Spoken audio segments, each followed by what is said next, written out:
தெரு தெருவாக நாம் மோடிஜிக்காக பிரச்சாரம் செய்யணும் அப்படின்னு சொல்லிட்டாங்க. ஏன்னா மோடி தான் எங்க குடும்பம், நாங்களாம் அவங்க குடும்பம் தான். ஏன்னா மோடிஜிக்கு யாருமே இல்ல.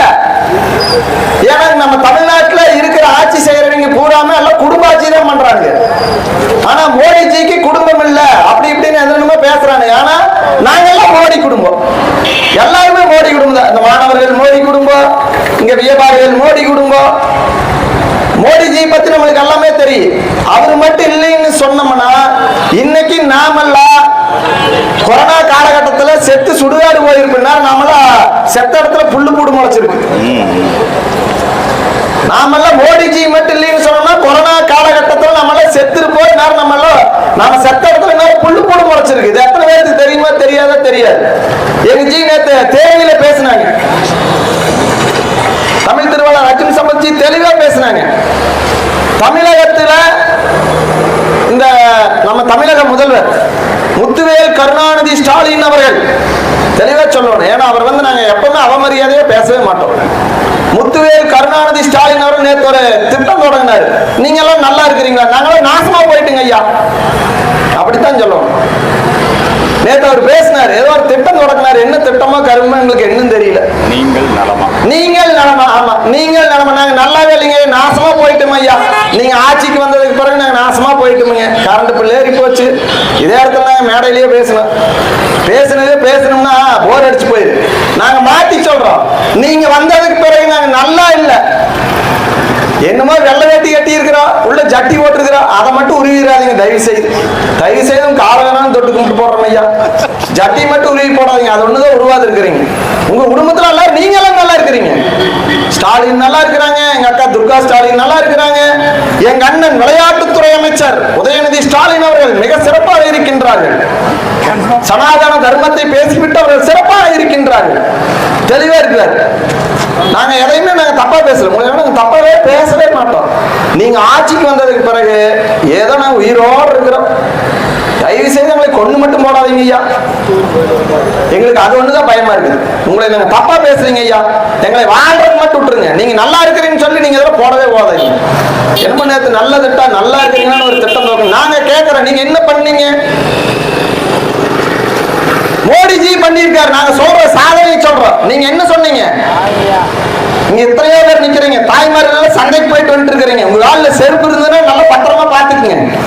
காலில் செருப்பு போட்டிருந்தீங்கன்னா அது நல்லா பாத்துக்குங்க. நான் சொல்லிடுற ஒரு விஷயத்த, அனைத்து பெண்களுக்கும் உரிமை தொகை 1000 ரூபாய் எத்தனை பேருக்கு வந்தது? கொடுத்தீங்களா நீங்க? இதே ஜெயலலிதா அம்மா இருந்தா கேட்டிருக்கோம். மோடியா லேடியான அந்த அம்மா கேட்டாங்க. நான் கேட்கிறேன், இவருக்கு என்ன பதில்னா பேரே வாயில வர மாட்டேங்க. ஸ்டாலினா சுடலினா என்னன்னே தெரியல.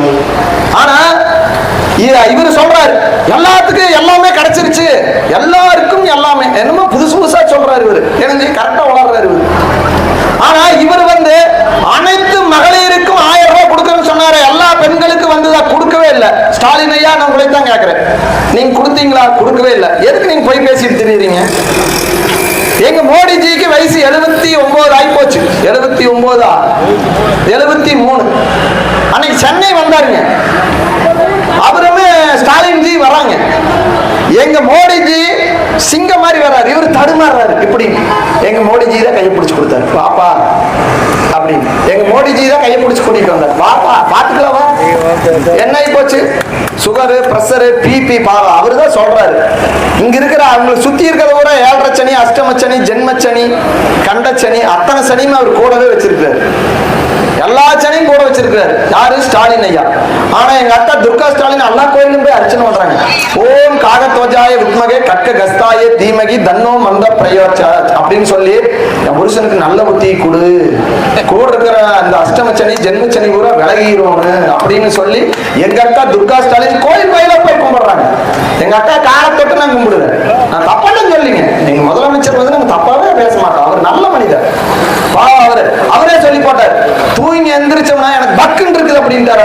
எனக்கு தூக்கமே வர்றதில்லை, ஏன்னா இவங்க பேசுற பேச்செல்லாம் அப்படி. பொன்முடின்னு சொல்லி ஒரு அமைச்சர் இருந்தாருங்க, RN ரவி. சட்டமன்றத்துல ஒரு கருத்து சொல்லும் பொழுது வெளியே போயா அப்படின்னாரு.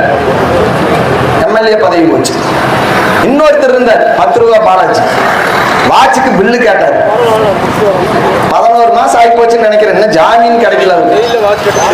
அதான் அவருக்கு வாட்சும் இல்ல, பேச்சும் இல்ல, மூச்சும் இல்ல, ஏதோ இருக்குது பாவம். எங்க அண்ணன் செந்தில் பாலாஜி அவரும் பாவம், அவரும் நல்ல மனிதர் தான். ஆயிரத்தில் ஒரு எம்ஜிஆர் மாதிரி, அடிமை பெண் எம்ஜிஆர் மாதிரி பார்த்தோம்னா எங்க அண்ணன் செந்தில் பாலாஜி நல்லவருங்க. நாங்களே தப்பாவே பேச மாட்டோம். திமுக ரொம்ப ரொம்ப நல்லவங்க. நாங்க உங்களுக்கு தப்பாவே பேசல. எங்களுக்கு வந்து மீண்டும் மோடி வேண்டும் மோடி. ஆனா இவங்க எல்லாமே வந்து 1000 ரூபாய் கொடுக்கறேன்னு சொன்னாங்க, கொடுக்கல. எங்க ஜி நேற்று பேசினாங்க தேனியில, அது இந்த வீடியோ இன்னைக்கு வைரல் ஆயிட்டு இருக்கு. எத்தனை பேர் பாத்தீங்களோ பார்க்கலையா தெரியாது. ஆனா 2 லட்சம் பெண்களை இன்னைக்கு கோடீஸ்வரி ஆக்கி இருக்கிறார் எங்க மோடிஜி. 2 லட்சம் பெண்களை இன்னைக்கு கோடீஸ்வரி ஆக்கி இருக்கிறாங்க. லட்சாதிபதியா அடுத்த ஒரு பிரதமர் ஆனாருன்னா எல்லாத்தையுமே கோடீஸ்வரி ஆக்கிடுவாங்க. பெண்களுக்கு தான் முக்கியத்துவம். மோடிஜி ஆட்சியில இந்த கரப்ஷன் கிடையாது, கமிஷன் கிடையாது. திருடனுக்கு தான் பயம். மோடிஜி கண்டா திருடனுக்கு கண்டா தான் பயம். எங்க மோடிஜிக்கு எதுவுமே. நாங்களே மோடிஜி குடும்பம். நாங்க வந்து விக்டர் வண்டியில தான் வருவோம், சாதாரணமா வருவோம். டீ கடையில கூட எங்க ஜி வந்து இப்ப டீ கடையில கூட உட்காந்துட்டு இருந்தாங்க. பார்த்தாங்க அர்ஜுன் சம் ஜி வந்துட்டாங்களா, ஏன்னா டீ கடையில வந்து டீ குடிக்கிறாங்கன்னு எங்களவே கேட்டாங்க. ஆனா நாங்க டீ கடையில தான் டீ குடிச்சோம். நாங்க 5 ஸ்டார் ரோட்ல போய் ரூம் போட்டா எடுத்துட்டு இருந்தோம். எல்லாருமே கேட்டாங்க. நாங்க வந்து யதார்த்தமா தான் இருப்போம், மக்களோட மக்களா தான் இருப்போம். எங்க மோடிஜி அப்படித்தான். இவங்க என்னமா சொல்றாங்க, மோடிஜி அடிக்கடி தமிழ்நாட்டுக்கு வராரு. ஏண்டா தமிழ்நாட்டுக்கு தாண்டா வந்தாரு, உங்களை மாதிரி என்ன வெளிநாட்டுக்காடா போனாரு முதலீட்டு கொண்டு வரக்கு? வெக்கமே இல்லை உங்களுக்கு எல்லாம். என்னையா நீங்க கட்சி நடத்துறீங்களா, குடும்பம் நடத்துறீங்களா? தயவு செய்து மோடிஜி பத்தி பேசுறதுக்கு திமுக கார இந்த ஊர்ல அவனாச்சு இருந்தீங்கன்னா, வேட்டி கிட்டி கட்டிட்டு வந்தீங்கன்னா தயவு செய்து அவுத்து போட்டு போயிரு. ஏன்னா நாங்க உங்களை தப்பாலாம் பேசல. ஏன்னா திமுக காரர் இன்னைக்கெல்லாம் வந்து பிஜேபியில சேர்றதுக்கு வந்துட்டாங்க நிறைய பேர். எங்க மோடிஜி பத்தி பேசணும்னு சொன்னா உங்களுக்கெல்லாம் வந்து சோத்துல உப்பு போடுத்துனா மட்டும் பேசுறீங்க, பேசாதீங்கடா.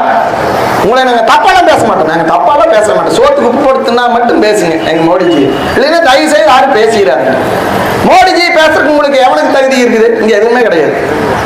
நாங்க வந்து என்ன சொல்றோம், வேண்டும் மோடி மீண்டும் மோடி. மோடிஜி வந்து இன்னைக்கு என்ன ஆகி போச்சு, இன்னைக்கு நம்ம நாடு பொருளாதாரத்துல இன்னைக்கு 5வது இடத்துக்கு வந்துருச்சு. அடுத்த டைம் வந்தாருன்னா நாடு வல்லரசு ஆகி போயிருமுங்க. உங்களுக்கு எல்லாம் தெரியாது. பாரத பிரதமர் நரேந்திர தாமோதர் தாஸ் மோடிஜி வந்துட்டாருன்னு சொன்னா இந்த நாடு வல்லரசு ஆயிருங்க. உங்களுக்கு எல்லாம் தெரியுமா தெரியாது. இன்னைக்கு எல்லாம் நம்ம நல்லா இருக்கிற காரணம் என்னன்னா மோடிஜி. மோடிஜி இல்ல அப்படின்னு சொன்னா நாமெல்லாம் இல்ல. கொரோனா காலகட்டத்தில் நம்மளுக்கு எல்லாம் இவனுங்க ஒண்ணும் இல்லைங்க. நம்ம கல்பாக்கத்துல ஒரு ராக்கெட், குலசேகர பட்டணத்தில் ராக்கெட் ஓடுறதுக்கு வந்தாரு. அந்த ஏவுதளத்தை தொடக்கி வைக்கிறதுக்கு வராரு. இந்த திமுக காரர் என்ன பண்றான் பாத்தீங்களா, சீனாவோட ராக்கெட் விடுறான். ஏண்டா வெக்கமே இல்லை உங்களுக்கு எல்லாம்? அப்ப நீங்க எல்லாம் சீனாவோட கைக்கூலிகளா? அதுக்கு சீனாவில நீங்க சொம்பு தூக்குங்களா? இங்க எதுக்கு நீங்க ஆட்சி பண்றீங்க? சீனாவில நீங்க சொம்பு தூக்கிட்டு இருங்கப்பா. எதுக்கப்பா நீங்க வந்து இங்க பண்றீங்க ஆட்சி? யோசிச்சு பாருங்க மக்களே. நீங்க வந்து மோடி வந்து அடுத்த டைம் கட்டாயம் தமிழ்நாட்டில் இன்னைக்கு அண்ணாமலைன்னு சொல்லி ஒரு ஆண்மையான IPS அதிகாரி வந்திருக்காரு. அவர் வந்ததுக்கு பிறகு கொங்கு மண்டலம் முழுக்க டபுள் டிஜிட்டல்ல பிஜேபி வின் பண்ணு. மொத்தம் 12 தொகுதி கருத்து கணிப்பா ஓட்டானுங்க. அதிமுக வரட்டு வராத போட்டு எங்களுக்கெல்லாம் தேவையான என்னுடைய பலம் என்ன, எங்களோட பலம் என்ன? பிஜேபிக்கு இன்னைக்கு தமிழ்நாட்டில் பலம் ஆயிருச்சு. ஆனா தமிழக மக்கள் இவங்க எல்லாம் என்ன சொல்றாங்கன்னா, நீங்க எல்லாம் 1000 ரூபாய் கொடுத்து ஓட்டு போட்டுருவீங்கக்கா. தயவு செய்து ஆத்தா நீங்க 1000 ரூபாய் வாங்கிட்டு ஓட்டு போட்டுறாதீங்க. ஆத்தா வேற எவ்வளவு அழகா சிரிச்சு போகுது. ஆத்தா 1000 ரூபாய் வாங்கிட்டு மட்டும் ஓட்டு போட்டுறாதீங்க. வந்தாங்கன்னா செருப்புல போடுங்க அவனுக்கு. ஏனுங்க 1000 ரூபாய் வாங்கிட்டு மட்டும் ஓட்டு மட்டும் போட்டுறாதீங்க, செருப்புல ஓடுங்க அவனுக்கு. என்னங்க அப்புறம் குவார்டர் கொடுப்பாங்க. என்னங்க குவார்டர் கொடுப்பாங்க. ஃபர்ஸ்ட் பிரைஸ் வந்து அண்ணன் மாதிரி குவார்டர் கொடுப்பாங்க. கோழி பிரியாணி தருவாங்க. தயவு செய்து வாங்கிட்டு ஓட்டு போடுறது ஒண்ணுதான், நம்ம தன்மானத்தை கொண்டு போய் விற்பதும் ஒண்ணுதான். தயவு செய்து திமுக காரருக்கு மட்டும் ஓட்டு போடுறது ஒண்ணுதான், நாட்டுக்கு கேடுமதான். இவங்க சொன்னாரு, உயர்நீதிமன்ற கண்டனம் தெரிவிச்சிருக்குது. சனாதன தர்மம், நாம நெத்தியில பொட்டு வைக்கிறது, வேட்டி கட்டுறது, நகை நெட்டு போடுறதெல்லாம் இந்த உதயநிதி ஸ்டாலின் டெங்கு, எய்ட்ஸ், மலேரியான்னு சொல்லி நம்ம சனாதன தர்மத்தை பத்தி பேசி உயர்நீதிமன்ற கண்டனம் தெரிவிச்சிருக்குது. நேற்று ஜட்ஜ்மெண்ட்ல வந்து இவனுங்களுக்கு வந்து உச்ச நீதிமன்றம் 23ஆம் புலிகேஸ் நம்மள படம் பார்த்திருப்போம். கரடி காரி துப்பிச்சு பாருங்க. அந்த மாதிரி நீதிபதியை காரி துப்பிட்டாங்க இவங்க மேல. இந்த தர்மத்தை பத்தியே தெரியாத ஆளுகிட்ட போய் எதுக்குங்க பேசணும் இவங்க மேல, நீங்களும் ஒரு கேஸ் போட்டீங்களான்னு சொல்லி அப்படின்னு சொல்லி காரி துப்பிட்டாரு நீதிபதி நேற்று உச்ச நீதிமன்றம். நான் திமுக காரர் தப்பா பேசல, நீதிபதி சொல்லியிருக்காரு. நீதிபதி சொல்லியிருக்காருங்க. உதயநிதி ஸ்டாலின், சேகர் பாபு இவங்களெல்லாம் வந்து நான் தப்பாலாம் பேசலைங்க. உச்ச நீதிமன்ற நீதிபதியே சொல்லி போட்டாரு. நாங்களாம் தப்பா பேச மாட்டோம், திமுக காரர் தப்பா பேச மாட்டோம். நீதிபதி சொல்லிட்டாரு, காரி துப்பி போட்டாரு. எதுக்கு? இவங்களுக்கு இந்து தர்மத்தை பத்தியே தெரியும். அதாவது வந்து இந்து தர்மம்னு என்ன, அவர் வந்து நீதிபதி ஒரு புத்தி சொல்லியிருக்காரு. ஒரு பழமொழி இருக்கு, ஆனை மேல வரவங்கிட்ட சுண்ணாம்பு கேட்டா என்ன ஆகுது, அவன் ஆனை மேல வர, நாம போய் சுண்ணாம்பு கேட்டோம்னா ஒண்ணும் பண்ண முடியாது. என்னங்க, அதே மாதிரிதான் நீதிபதி சொல்லி போட்டார். ஏனுங்க இவங்களுக்கு ஒண்ணுமே தெரியல, இவனுகிட்ட போய் நீங்க போய் இந்து தர்மம்னா, அவர் சொன்னது கரெக்ட் தான். இது வந்து ஒரு சின்ன கதை. ஒரு ஆனை வந்துங்க ஒரு கோயிலுக்கு போகுமாமா. ஆனை டெய்லி குளத்துல குளிச்சுட்டு கோயிலுக்கு போகுது.